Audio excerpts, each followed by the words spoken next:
Hey guys, it's Morgan, and today I'm doing my October-November wrap-up. I don't know exactly what order I read the books in, and I only have one physical copy of the 4 books that I read. I had already filmed this video and lost it between trying to get it off my camera and onto my computer, so I returned one of the books to the library. But anyway, the first book I read was the only book I read in October, and it was the Brothers Grimm fairy tales. I listened to it on audiobook on my phone, and I really liked it. I gave it 4 stars. It was really interesting to hear some of the older stories, like Cinderella, Snow White, Sleeping Beauty, that we see in Disney movies today, which are really kind of happy and lighthearted. These fairy tales are definitely not happy or lighthearted. They are very dark, very violent and gory, and yeah, it was a good Halloween book.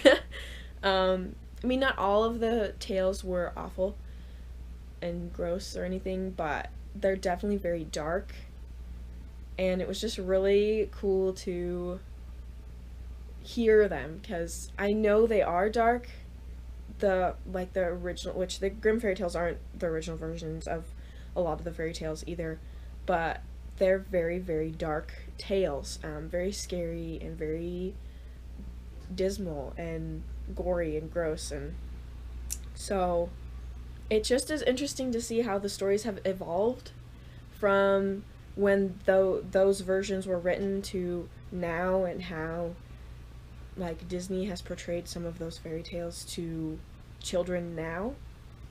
And yeah, so it was really interesting to listen to those and kind of just compare. So I did give that 4 stars. It was really good.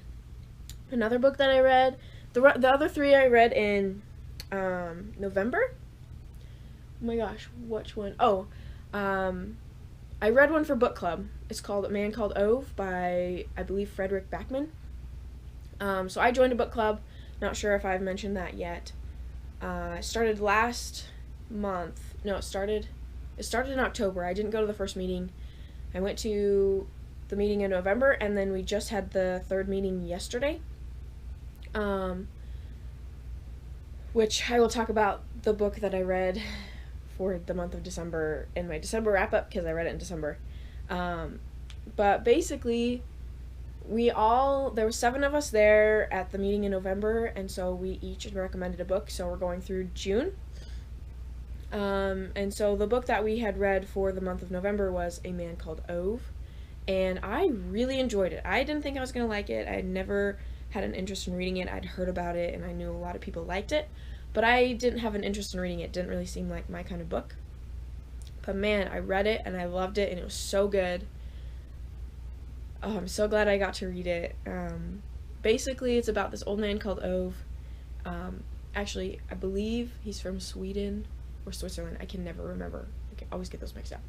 And his name is pronounced Uwe in the native language. Anyway, he's this really old guy. Oh, he's not old. Okay, I take that back. He's like 59 or something. He's not super old. He seems old in the way he's portrayed as a character. He seems very old. But anyway, he's an older guy. His wife had just died. But you don't really know exactly what happens. You just know that he's really struggling in life without his partner, and he's very grouchy and grumpy, and he hates everybody, and he seems like he's had a pretty rough life, and he just lost the one thing that made him happy. And so basically that's all I'm going to tell you, because the way the story unravels as you're reading it is very interesting, and I don't really want to say suspenseful, because it's not really a suspenseful book, but it unravels the whole story very slowly, and you don't know all the information until the end of the book. But basically, I think the summary talks about him being a grouchy, grumpy old man, and this family moves in next door, and they kind of soften his heart. And so basically, that's the summary on the back of the book. But I really enjoyed it. I gave it 4 stars. And I do kind of want to read another book by Frederick Backman because I know he has a few. But anyway, I think that was the first book I read in November. The second book it's Breaking Point by Kristen Simmons. I gave this book 4 stars. My gosh. I read the first book and I really enjoyed it. And it kind of landed in a cliffhanger. And so I bought the second and third book, and I read the second book. I'm going to read the third book soon because this one ended in a cliffhanger also. Sorry, one-handed. Basically, this series is about a girl named Ember. She lives with her mother, and it's like 2 or 3 years after this great war that was had throughout the world, and there's this new government in charge, and they have very strict rules, like what you can wear, how you can have your hair, what you can read is very, very restrictive. There's only one religion you can worship or whatever. I'm sorry, I'm really scattered today. But basically, the first one is Article 5. Her mother is arrested for an Article 5 violation, which is having a child out of wedlock. Even though this government's only been in charge for 2 or 3 years, and Ember is like 16. Her mother wasn't married when her daughter was born, and so they kind of made all these rules, and now they're going back and taking anyone and everyone who's ever violated them, whether it was before the war or after. And so her mother's arrested. She is taken into custody because she's a minor. She's taken to this corrections camp thing. It's like run by women. They're called Sisters of Salvation, and basically they raise the girls to be proper and be the right kind of woman. And so she's sent here to this place to be educated correctly, to teach her to never make her mother's mistake. And also these women are never supposed to get married. They're supposed to just be celibates, I believe is what it is. You know, never have a significant other, always be in service of whatever is needed, you know. And so that's kind of the beginning of the book, the first book. This one is continued. There's a resistance, and people are fighting back, and so it kind of goes deeper into the story in the second book, which I really liked. I gave it 4 stars, just like the first book. So good. There's a little bit of romance in there, but yeah, good book, good series. And then the last book I read, this isn't the actual book, but it's the second book. The first one is called The Girl from Everywhere by Heidi Helig. This is the second one. I'm currently reading it. Just started. Right there.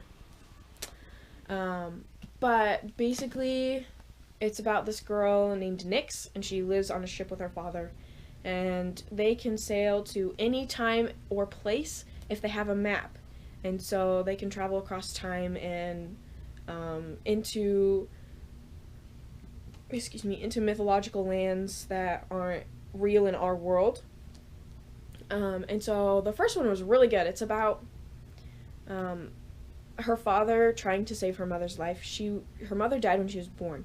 Basically, her father went to Hawaii in like 1866 or 1868 or something. Fell in love with her mother. She got pregnant. He decided he was going to leave and go find some treasures and things to build a house for them to live in and raise a family. And so he can never use the same map twice. So he has a map of where he's going and a map of the same Hawaii 2 years later so that he can come back. So he goes and he gets his treasures and he comes back, and his wife has died and he has this little baby daughter. So he takes this daughter, he goes on his ship, and he spends the rest of his life up till present searching for a map to bring him back to his wife before she died. And so that's the whole point of the first book, is him trying to find a map to save his wife from dying. And so I believe they travel to 1886 Hawaii. They find a map that was mislabeled on purpose. These people want them to do this thing so he can get this map. Another place they travel to is 1776 India. And then my favorite place they went to is Qin's tomb in China. He's the emperor who had the terracotta warriors made. And so basically they sail and they end up inside his tomb. They're trying to find some warriors to help them with their mission that they're trying to accomplish. And that was really interesting because I've actually been there to the tomb and seen the terracotta warriors. And one of the things I liked about this book, the maps in it, the map maker and the map maker's beliefs are what make the map kind of real. And so Qin the emperor, he believed like mercury was a healing liquid. He believed the warriors would come to life and protect him if anybody broke in. He had all these beliefs like the torches would never burn out, the trees would forever be alive in this tomb. And so the person who actually created the map was a concubine who was locked in when the tomb was sealed. She was still alive. She drew this map so that they could get there. And her perspective on the tomb was the torches had gone out, the trees had died, the warriors hadn't come to life. All these things, it was her views and beliefs of this tomb that were put into the map that made it real. And that was kind of really interesting to understand about the maps. And so, yeah, it was really cool to kind of see a different perspective on the tomb, like right after it was sealed, you know, it was like a year or two. And that was like my favorite part of the book, because I've been there and I've seen the warriors and it's just so cool. I mean, some of the things were different. Like she said that the warriors had been painted, which I don't know if they ever had been. It didn't seem like they had when I saw them. But you never know. It's been a while since they were created. But it was just super, super interesting to see that in the book, and I really loved it. I gave it 4 stars. And I'm reading this one, and I'm really excited to see what happens. This is only a duology. She hasn't written any more books, but yes, so excited to read this book. Okay, so that is my October-November wrap-up. I read 1 book. Okay, I listened to 1 book in October, and I read 3 books in November. And so far this month, it's 2.5 weeks in, and I've read 1 really short book. I'm gonna finish this one and hopefully read at least, well, I have to read another one because book club. At least 2 more books. So this one, the book club book, and another one that I need to pick up probably off my borrowed from people shelf, because I have 1, 2, 3, 4, 5, 6 books that I've borrowed from people. And I really need to read them. I just have been in a slump lately, so yeah. I feel like this is a long video to talk about 4 books, but yeah, I kind of needed to talk about that because they were good. Anyway, I hope you guys enjoyed, and I hope to see you in my next video. Bye!